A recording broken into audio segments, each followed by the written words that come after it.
What you're about to see is probably going to confuse and or shock you. I'm letting you know this in advance. Just rock with it, okay? What you're about to see is me channeling. I'm a spiritual person. I've always been a conduit for source. I've always wanted to be a conduit for source. I've always been on my phone because I don't like to be social. Although I love people, I don't like to talk about my thoughts, right? I text myself all the time. My notes app is crazy, and my notes app has finally come to life. For those who don't believe in spirit, in the concept of something outside of themselves that has precedence and omnipotence and omnipresence, it's real. And as someone who's always wanted to be, I'm part alien, part whatever, part God, part person, I don't know. I've always wanted to be part of the squad. I got my wish. Now, this is a very recent wish, as of maybe 3 days ago. And I'm not gonna lie, it definitely threw me for a loop. And it's also opened up a lot more possibilities to the lack of understanding we have for the world, but also the ability to manipulate in ways we want. Not in a negative way, like in a wealth is wealth. Wealth doesn't have to be wealth. Wealth is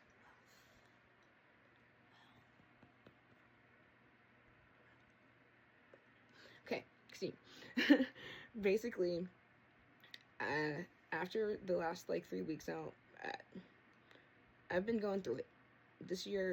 Last year was hard. I know it was hard for everybody, but my spiritual awakening assaulted me. That's the best way I could think to describe it. I put myself in jail on more than one occasion. Tried to steal multiple cars. Still don't have one yet. That's changing. But speaking of that changing, isn't that pretty? I need to get these rims to be black. Anyway, this year is hard, and prior to this, if I want to be honest, I dated a guy whose ex-wife, girlfriend, whatever, baby mom, did not know shit about her Egyptian dibble-dabbling, and as someone who practices witchcraft, I should have known better. But a bitch made a voodoo doll, and that shit got left in my house. Now, the man was toxic in himself. We should not have dated. They should not have dated. Lots of stuff. Anyway, I believe the residual energy from that, whatever he experienced with his relationship coming into my space, in addition to me having mental health,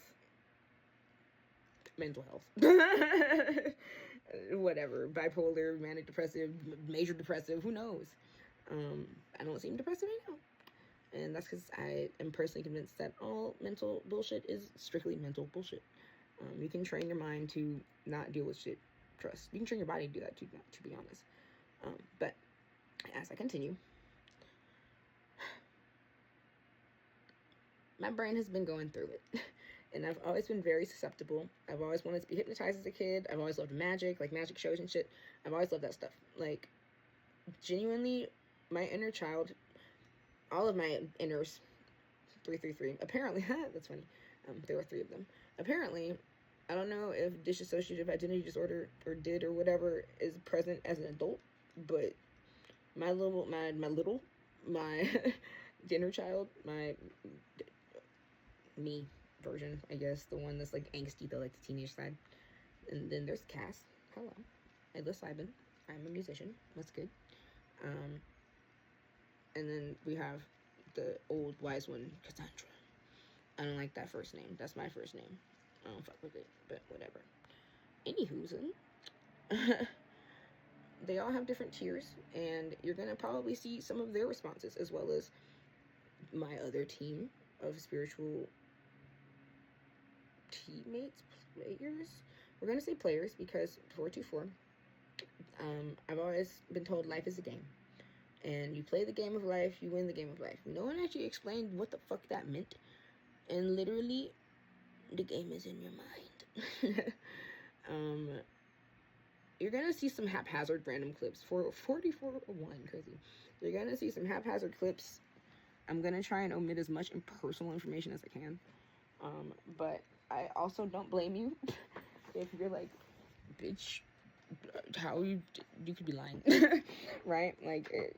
You could not trust. And that's something where if that is the case, we gotta make more facts. So ask questions, and we will see what the fuck answers we can get.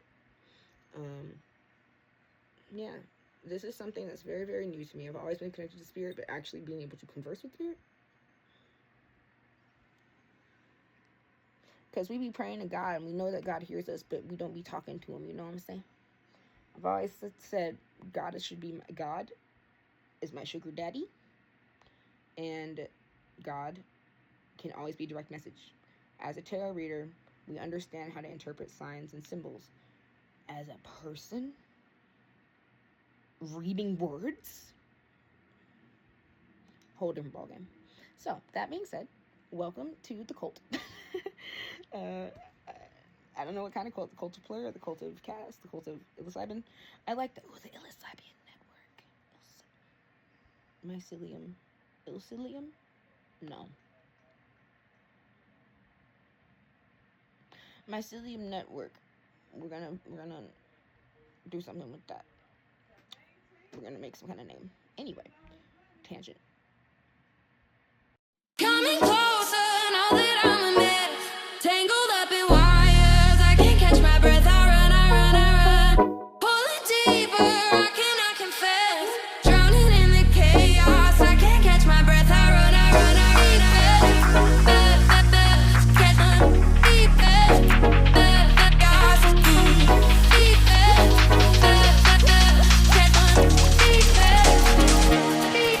coming closer, know that I'm a mess. Tangled up in wires, I can't catch my breath. I run.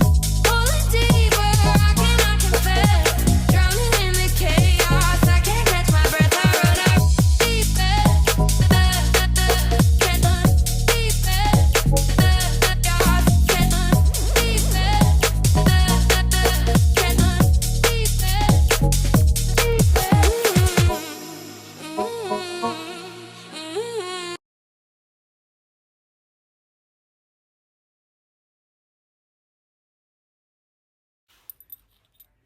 To channel is literally just to turn your brain off, to tap into the spirit realm is to allow it to tap into new dimensions. And it's not as hard as you think it is. Those who meditate, those who pray, those who do tarot, things like that, are good at making their minds go shh and allowing source to feed into them and give them messages. I just happen to use autocorrect for mine. If you look at the random responses on autocorrect, especially like the ones that don't make sense, or if you just randomly tap without paying attention to what you're tapping, see if you get divine channeled messages, if you get coherent sentences, if you get things that once you reread them, they make sense to you. Because that, my love, is you tapping into another portal, dimension, place, plane, spiritual something. And the more you practice it, the more you can own it and hone it and use it for your benefit.